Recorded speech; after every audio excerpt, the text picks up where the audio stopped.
Well, earlier today, multiple school districts in the state and law enforcement agencies were on high alert when several active shooter reports started coming in. But they all turned out to be a hoax. At least 5 schools received the calls: Sioux Falls, Lincoln, Brookings, Belle Fourche, Rapid City, and Mitchell.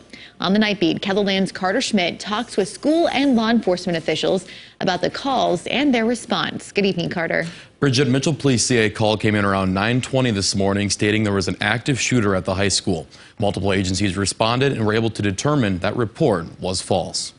The day was starting off just like normal for Mitchell High School principal Joe Child until he got a call from police dispatch. As this is happening, we already have local law enforcement showing up in our building while I'm still on the phone with dispatch, and they're explaining it to me what the threat is. He says by the time he got off the phone, they knew the threat was false. If there's a silver lining, it was just how quickly and how strongly the PD showed up and in large numbers.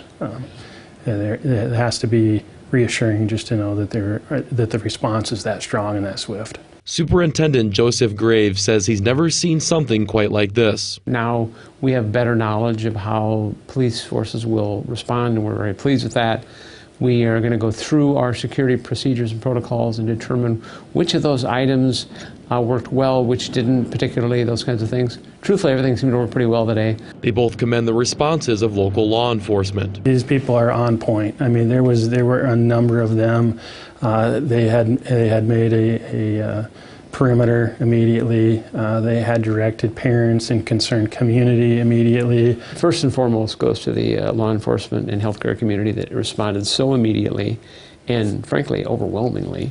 It was very, very positive. We train for these types of situations, as do law enforcement agencies across the country, and we always hope that that day will never come, but yet we train, and today's a good example of how that training pays off. Child says a situation like this is very disheartening. It's a distraction from what we're trying to accomplish. Kudos to our students and staff, though, for just understanding this is what's going on. This has been handled. We're moving forward. Our job is education, and we take it very seriously, and they just got right back to task.